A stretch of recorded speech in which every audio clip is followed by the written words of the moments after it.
Hello everyone, स्वागत है आप लोगों का आपके अपने YouTube channel Newton coaching centre में। तो आज हम लोग इनऑर्गेनिक केमिस्ट्री का उपसह संयोजन यौगिक के टॉप ऑब्जेक्टिव क्वेश्चन करने वाले हैं। जो इससे पहले जो इनऑर्गेनिक केमिस्ट्री का हम लोग जो ऑब्जेक्टिव क्वेश्चन किए थे वो डी और एफ ब्लॉक तत्वों का ऑब्जेक्टिव क्वेश्चन किए थे। तो आज की इस वीडियो में हम लोग करने वाले हैं उपसह संयोजन यौगिक के टॉप वीवीआई ऑब्जेक्टिव क्वेश्चन। जो आज का यह वीडियो बहुत ही इंटरेस्टिंग होने वाला है, तो वीडियो का लाभ उठाने के लिए वीडियो के अंत तक बने रहिए। तो चलिए वीडियो को जल्दी शुरू करते हैं।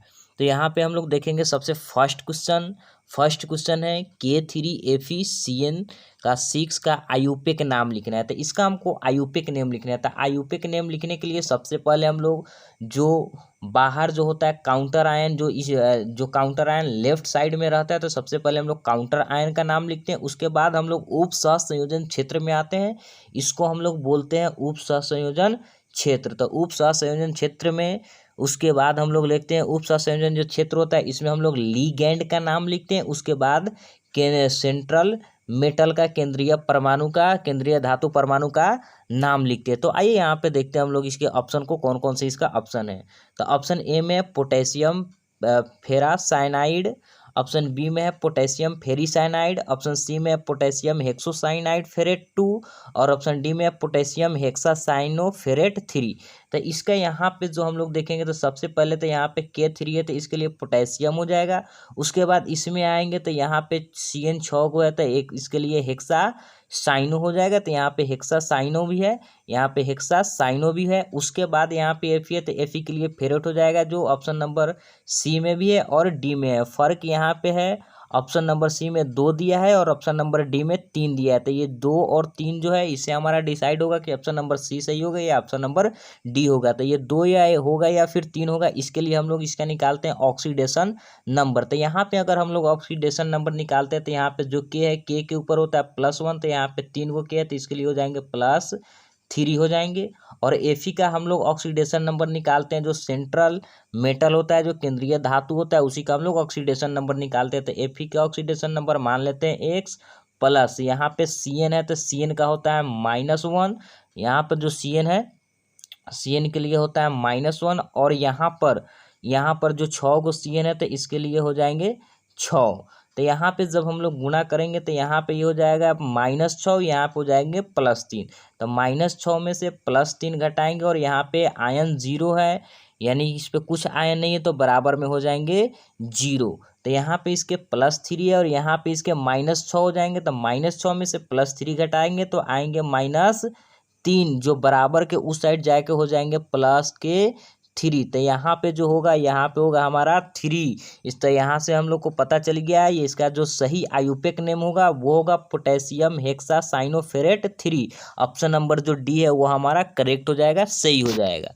तो अब चलिए अब अगले क्वेश्चन की ओर चलते हैं। तो अगला क्वेश्चन हमारा रहा ये 2 नंबर, CrNH3 का होल 4 Cl2 में Cl में लीगैंड है। तो इसमें कौन कौन से लीगैंड है? तो लीगैंड जो होता है वो उप सह संयोजन क्षेत्र के अंदर होता है और उप सह संयोजन क्षेत्र के जो अंदर होता है तो धातु को छोड़ करके बाकी जितने भी सारे मौजूद होते हैं उसको हम लोग बोलते हैं लीगैंड। तो यहाँ पे ये रहा हमारा उप सह संयोजन क्षेत्र, ये जो है ये हमारा रहा उप सह संयोजन क्षेत्र। तो इसमें ये क्रोमियम धातु है, बाकी ये NH3 और जो Cl है ये हमारा हो जाएगा लीगैंड। तो चलिए इसके ऑप्शन को देखते हैं, ऑप्शन में क्या क्या है। तो ऑप्शन नंबर ए में है सिर्फ NH3, ऑप्शन नंबर बी में है सिर्फ Cl-, ऑप्शन नंबर सी में है NH3 और Cl, ऑप्शन नंबर डी में है CO NH3 और Cl। तो ऑप्शन नंबर डी तो होगा नहीं क्योंकि CO इसमें लीगैंड है ही नहीं। तो यहाँ पे हमारा जो लीगैंड वो हो जाएगा ऑप्शन नंबर सी में NH3 और Cl, NH3 और Cl जो है जो इसमें लीगैंड के रूप में है। तो इसमें हमारे 2 लीगैंड है, एक NH3 और एक Cl। तो ऑप्शन नंबर सी हमारा सही हो जाएगा क्वेश्चन नंबर 2 का। अब चलिए अगले नंबर क्वेश्चन पे आते हैं। तो ये रहा हमारा तीसरा नंबर क्वेश्चन में PtC2H4Cl3 माइनस आयन में Pt की ऑक्सीकरण संख्या है। तो यहाँ पे ऑक्सीकरण संख्या क्या होगा, पहले इसका हम लोग ऑप्शन देख लेते हैं। तो ऑप्शन में है +1, ऑप्शन नंबर बी में है +2, ऑप्शन नंबर सी में है +3, ऑप्शन नंबर डी में है +4। तो यहाँ पे Pt की ऑक्सीकरण संख्या हम लोग निकालेंगे तो Pt के लिए मान लेंगे x प्लस C2H4 जो है, यहाँ पे C2H4 जो इथीन है, तो इसका ऑक्सीकरण संख्या होता है, C2H4 का जो ऑक्सीडेशन नंबर होता है वो होता है 0। फिर हो जाएंगे यहाँ पे प्लस, और Cl का होता है -1, तो यहाँ पे हो जाएंगे -1, और यहाँ पे हो जाएंगे Cl 3 है तो यहाँ पे 3, अब बराबर यहाँ पे माइनस आयन है तो बराबर में हो जाएंगे -1। तो यहाँ पे अगर इसको हम लोग हल करेंगे तो ये आ जाएगा x -3 बराबर का -1। तो ये x बराबर यहाँ पे -1, और ये -3 उधर जाएंगे तो हो जाएंगे प्लस का 3। तो -1 में से +3 घटाएंगे तो ये हमारा हो जाएगा +2। तो इसका जो ऑक्सीडेशन नंबर होगा, पीटी की ऑक्सीकरण संख्या इस कंपाउंड में होगा, वो होगा +2। तो इससे हमारा ऑप्शन नंबर 20 सही हो गया, +2। यहाँ पे पीटी के जो ऑक्सीकरण संख्या होंगे वो होंगे +2। अब चलिए अब अगले नंबर क्वेश्चन पे चलते हैं, क्वेश्चन नंबर 3 पे। तो क्वेश्चन नंबर 3 में पूछ रहा है एथिलीन डाइएमीन है। एथिलीन डाइएमीन क्या है? तो एथिलीन जो डाइएमीन है वह बाइडेंटेड यानी कि यूनिडेंटेड लिगेंड है, या फिर बाइडेंटेड लिगेंड है, या फिर ट्राइडेंटेड लिगेंड है, या फिर एम्बीडेंटेड लिगेंड है। तो जो एथिलीन डाइएमीन होता है ये होता है बाइडेंटेड लिगेंड। ये हमारे क्या होंगे? ये होंगे बाइडेंटेड लिगेंड, अर्थात क्वेश्चन नंबर 4 का ऑप्शन नंबर 20 सही हो जाएंगे। एथिलीन डाइएमीन जो है बाइडेंटेड लिगेंड होते हैं, जिसको हम लोग द्विदंती लिगेंड बोलते हैं। तो एथिलीन डाइएमीन का जो सूत्र होता है वो होता है CH2 बॉन्ड CH2, और यहाँ पर भी होते हैं हमारे NH2, और यहाँ पर भी होते हैं NH2। इसको हम लोग बोलते हैं एथिलीन डाइएमीन। एथिलीन डाइएमीन जो द्विदंती लिगेंड होते हैं, अर्थात ये इसमें 2 दाता परमाणु होते हैं कि ये नाइट्रोजन परमाणु दे सकता है और एक ये नाइट्रोजन परमाणु हो सकता है, जिसको हम लोग EN से सूचित करते हैं। इसको हम लोग EN से सूचित करते हैं एथिलीन डाइएमीन को, जिसमें 2 दाता परमाणु होते हैं, एक इस नाइट्रोजन के पास और एक इस नाइट्रोजन के पास। इस कारण से इसको हम लोग बाइडेंटेड लिगेंड बोलते हैं, द्विदंती लिगेंड बोलते हैं। तो ऑप्शन नंबर जो क्वेश्चन नंबर 4 है एथिलीन डाइएमीन है, तो यह एक बाइडेंटेड लिगेंड है। अब चलिए अब अगले क्वेश्चन पे आते हैं, क्वेश्चन नंबर 5 पे।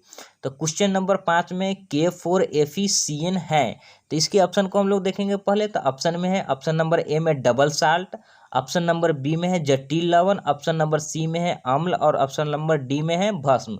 तो K4FeCN6 जो है ये है हमारा एक जटिल लवण है। ये क्या है? हमारे जटिल लवण है। तो क्वेश्चन नंबर 5 का ऑप्शन नंबर बी सही हो जाएगा। अब अगले क्वेश्चन पे आते हैं। तो क्वेश्चन नंबर 6 में ये रहा, निम्न में किसकी संरचना वर्ग समतलीय है? तो यहाँ पे ऑप्शन नंबर ए में देखेंगे NiCl4 का 2- आयन, NiCO का 4, NiCN4 का 2- आयन, और डी नंबर में इनमें से कोई नहीं। तो यहाँ पे पूछा रहा है किसकी संरचना वर्ग समतलीय। तो यहाँ पर जो ऑप्शन नंबर जो सी है, option number C NiCN4 2- ion, इसका जो संरचना होता है वह वर्ग समतलीय होता है। तो क्वेश्चन नंबर 6 का ऑप्शन नंबर सी हमारा सही हो जाएगा। अब अगले क्वेश्चन पे आते हैं, क्वेश्चन नंबर 7 में, इनमें कौन सा अनुचुंबकीय है? इनमें कौन सा जो है अनुचुंबकीय है?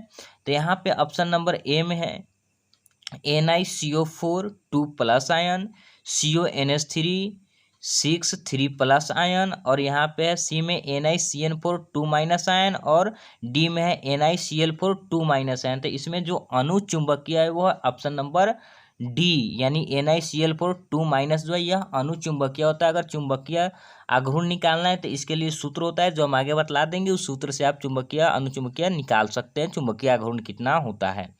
चलिए अब अगले नंबर क्वेश्चन में आते हैं, क्वेश्चन नंबर 8 में, पोटास एलम जिसको हम लोग फिटकिरी बोलते हैं, यह क्या है? इसको देखेंगे तो यह क्या है?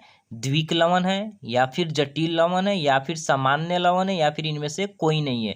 तो पोटास एलम जो होता है ये एक हमारा द्विक लवण है, डबल साल्ट है, ये जटिल लवण नहीं है। इसको जब हम जल अपघटन करते हैं, जब पानी में घोलते हैं, तो ये अलग अलग क्या हो जाते हैं? ये टूट जाते हैं, इसीलिए हम लोग इसको द्विक लवण बोलते हैं, मतलब कि 2 लवण में ये बंट जाते हैं। अब अगले नंबर क्वेश्चन में देखते हैं, क्वेश्चन नंबर 9 में। तो क्वेश्चन नंबर 9 है, हीमोग्लोबिन संकुल लवण है। हीमोग्लोबिन जो है वह संकुल लवण है किसका? ऑप्शन नंबर ए में है Fe का, बी में Mg का, सी में CO का और डी में Cu का। तो हीमोग्लोबिन जो होता है वह Fe आयरन का संकुल होता है। हीमोग्लोबिन हमारा जो संकुल होता है वह Fe आयरन का संकुल होता है। तो ऑप्शन नंबर ए हमारा सही हो जाएगा। अब क्वेश्चन नंबर 10 में आते हैं। क्वेश्चन नंबर 10 में है NiCO4 में निकेल की ऑक्सीकरण संख्या क्या है। तो इसके ऑप्शन को हम लोग देखेंगे। ऑप्शन ए में है 1, बी में है 3, सी में है 0 और डी में है 2। तो यहाँ पर देखेंगे NiCO4 में हमको निकेल का बतलाना है ऑक्सीकरण नंबर। तो यहाँ पे Na के लिए 1 मान लेंगे, प्लस CO जो है यह कार्बोनिल है, CO जो है यह कार्बोनिल है और कार्बोनिल एक उदासीन लिगैंड होता है। उदासीन लिगैंड होता है मतलब कि इसका ऑक्सीडेशन नंबर होता है 0x4 और इसके ऊपर आयन भी कुछ नहीं है तो बराबर हो जाएंगे 0। मतलब यहाँ की x बराबर 0, मतलब कि यहाँ जो निकेल का ऑक्सीकरण संख्या है वो हो जाएगा 0। ऑप्शन नंबर सी हमारा सही हो जाएगा। तो क्वेश्चन नंबर 10 का ऑप्शन नंबर सी 0 यह सही आंसर होगा। अब अगले क्वेश्चन पे आते हैं। क्वेश्चन नंबर 11 में निम्न में से कौन सा लिगैंड चिलेट बनाता है। कौन सा लिगैंड है जो चिलेट का निर्माण करता है। तो ऑप्शन नंबर ए में ऑक्सीलेट, बी में है एसीटेट, सी में है साइनाइड और डी में है अमोनिया। तो जो ऑप्शन नंबर यहाँ पे जो ऑप्शन नंबर ये बी होना चाहिए, ये ए होना चाहिए, ये बी होना चाहिए, ये सी डी होना चाहिए, गड़बड़ हो गया। तो ऑप्शन नंबर जो यहाँ पे बी में है जो एसीटेट है, जो एसीटेट है यह चिलेट लिगैंड बनाता है, यानी चिलेट बनाता है। जो एसीटेट लिगैंड है यह चिलेट का निर्माण करता है, चिलेट बनाता है। तो ऑप्शन यहाँ पे हमारा सही हो जाएगा एसीटेट। अब अगले क्वेश्चन पे आते हैं। क्वेश्चन नंबर 12 पे। क्वेश्चन नंबर 12 में COEN2Cl2Cl के कितने समावयवी संभव है। तो यहाँ पे देखेंगे ऑप्शन ए में है 3, ऑप्शन बी में है 4, ऑप्शन सी में है 6 और ऑप्शन डी में है 1। तो इसके जो समावयवी संभव होते हैं वो समावयवी संभव होंगे 3।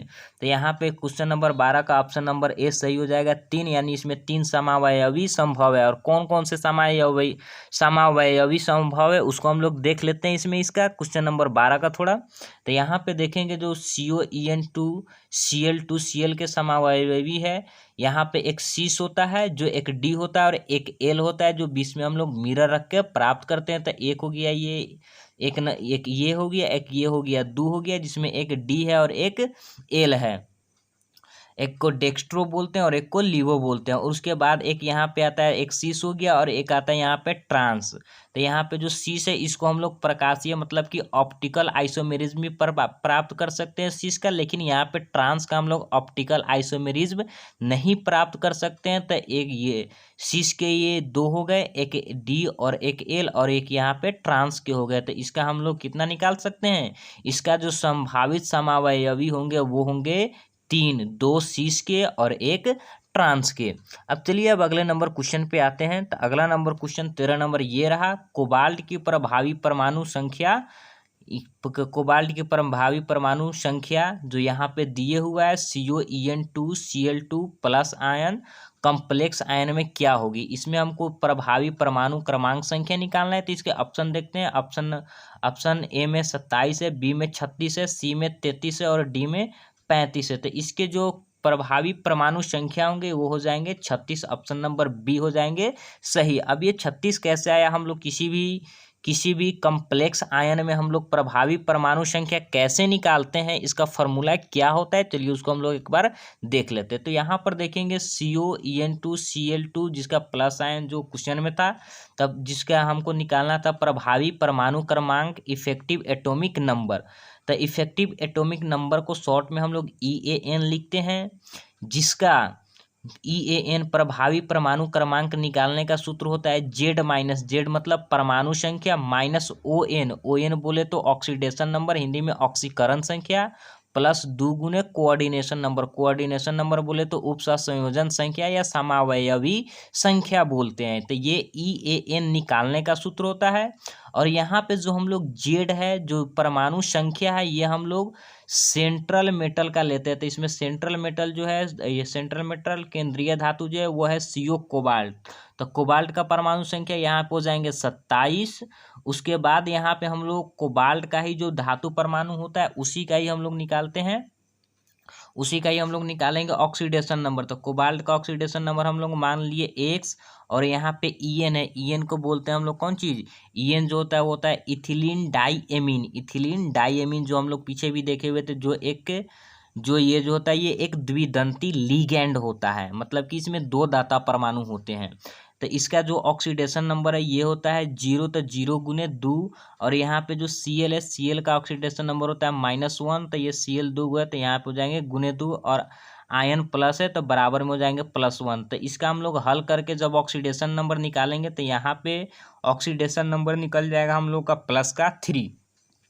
अब यहाँ पे हम लोग का कोऑर्डिनेशन नंबर का भी प्रयोग करना है, तो यहाँ पे कोऑर्डिनेशन नंबर उप सहसंयोजन संख्या निकाल लेंगे।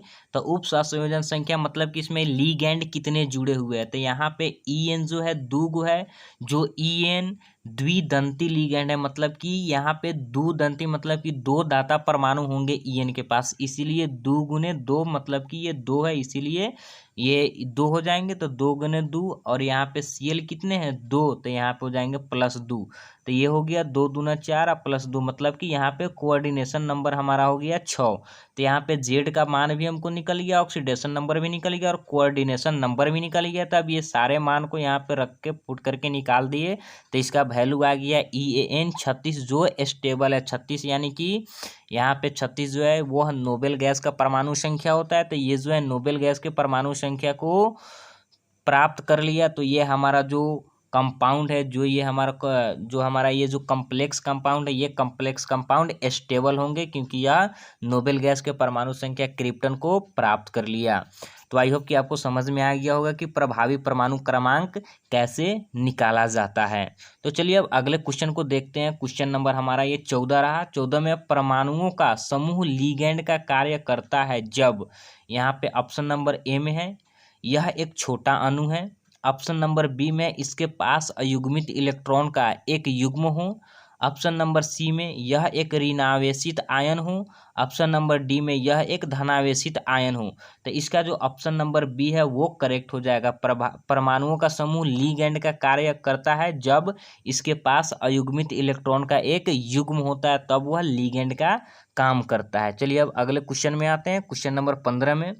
क्वेश्चन नंबर 15 उप सहसंयोजन यौगिकों के वर्नर सिद्धांत के अनुसार क्या होता है। ऑप्शन नंबर ए में है प्राथमिक संयोजकता आयनन योग्य होती है, दूसरा है द्वितीयक संयोजकता आयनन योग्य होती है, ऑप्शन नंबर सी में प्राथमिक व द्वितीयक संयोजकताएं आयनन योग्य होती है, ऑप्शन नंबर डी में केवल प्राथमिक संयोजकता आयनन योग्य नहीं होती है। तो इसके जो ऑप्शन नंबर ए है वो सही हो जाएंगे। उप सहसंयोजन यौगिकों के वर्नर सिद्धांत के अनुसार से प्राथमिक जो संयोजकता होती है वह आयनन योग्य होती है। तो इसका क्वेश्चन नंबर 15 का ऑप्शन नंबर ए सही आंसर हो जाएगा। अब क्वेश्चन नंबर 16 पे आते हैं। तो क्वेश्चन नंबर 16 है हमारा, निम्नलिखित जटिल यौगिक में किसका अनुचुंबकीय आघूर्ण सबसे अधिक होता है। तो यहाँ पे ऑप्शन देखेंगे, ऑप्शन में CrH2O का H2O6 3+ ion, option number B में FeH2O6 Cl2, सी में है Fe होना चाहिए, स्मॉल ई होना चाहिए, कैपिटल ई लिखा गया है, तो FeCN6 4- NiCO4। तो इसमें किसका अनुचुंबकीय आघूर्ण सबसे अधिक होगा। तो यहाँ पे जो बी नंबर है, ऑप्शन नंबर बी है FeH2O6 Cl2 का, वो उसका अनुचुंबकीय आघूर्ण सबसे अधिक होगा। तो यहाँ पे अनुचुंबकीय आघूर्ण निकालने का हम लोग सूत्र देख लेते हैं। चुंबकीय आघूर्ण कैसे निकालते हैं, तो इसके लिए सूत्र होता है, चुंबकीय आघूर्ण को म्यू से सूचित करते हैं। यहाँ तो म्यू बराबर होता है √N×N+2 Bm, जहाँ Bm को हम लोग बोर मैग्नेट बोलते हैं, जहाँ Bm को बोर मैग्नेट बोलते हैं, और N बराबर जो होता है वो अयुग्मित इलेक्ट्रॉनों की संख्या। तो ये अयुग्मित इलेक्ट्रॉनों की संख्या हमको मिलेगा जो यहाँ पे सेंट्रल मेटल है, जो धातु परमाणु है, इसका जब हम लोग इलेक्ट्रॉनिक विन्यास लिखेंगे तो उससे इलेक्ट्रॉनिक विन्यास लिखेंगे, और जो अंतिम कक्षा में जो इलेक्ट्रॉन भरेगा, जो अंतिम ऑर्बिटल में इलेक्ट्रॉन भरेगा, तो उसमें हमको पता चलेगा कितने इलेक्ट्रॉन अयुग्मित है, कितने इलेक्ट्रॉन अयुग्मित नहीं है। तो अयुग्मित इलेक्ट्रॉन की संख्या हम लोग इलेक्ट्रॉनिक कॉन्फ़िगरेशन निकाल करके प्राप्त कर सकते हैं कि उसमें कितने अयुग्मित इलेक्ट्रॉनों की संख्या है। तो यहाँ पे इसका क्वेश्चन नंबर जो 16 है, क्वेश्चन नंबर 16 का ऑप्शन नंबर 20 सही हो जाएगा, जिसका अनुचुंबकीय आघूर्ण सबसे अधिक होता है। अब चलिए अब अगले नंबर क्वेश्चन पे चलते हैं, क्वेश्चन नंबर 17 पे। क्वेश्चन नंबर 17 में किस यौगिक या यौगिकों की चतुष्फलक आकृति है।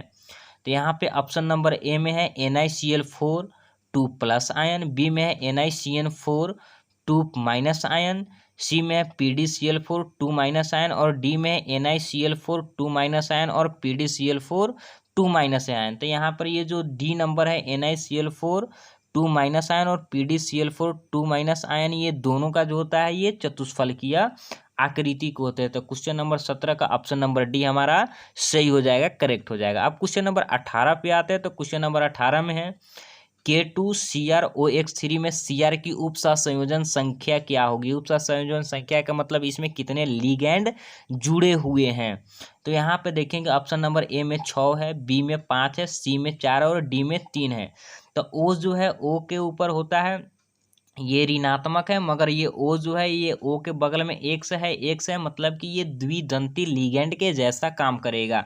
मतलब कि इसके पास 2 दाता परमाणु होंगे। तो 2 दाता परमाणु होंगे तो 2 गुने ये है 3, तो कितने हो जाएंगे 2 तिहाई 6 हो जाएंगे। मतलब कि इसमें जो उप सहसंयोजन संख्या होगी वो होगी 6। ऑप्शन नंबर ए हमारा सही हो जाएगा। क्वेश्चन नंबर 18 का ऑप्शन नंबर ए करेक्ट हो जाएंगे, सही हो जाएंगे। अब अगले क्वेश्चन पे आते हैं, क्वेश्चन नंबर 19 पे। तो क्वेश्चन नंबर जो 19 है, निम्नलिखित में सबसे शक्तिशाली अक्षीकारक पदार्थ है। सबसे शक्तिशाली अक्षीकारक पदार्थ कौन है। ऑप्शन नंबर ए में CO2+, बी में है Ni2+, सी में है Cu2+ और डी में है Zn2+। तो ये चारों में जो सबसे शक्तिशाली अक्षीकारक पदार्थ होगा वो होता है Zn2+। ऑप्शन नंबर डी हमारा सही हो जाएगा। अब चलते हैं क्वेश्चन नंबर 20 जो हमारा आखिरी क्वेश्चन है।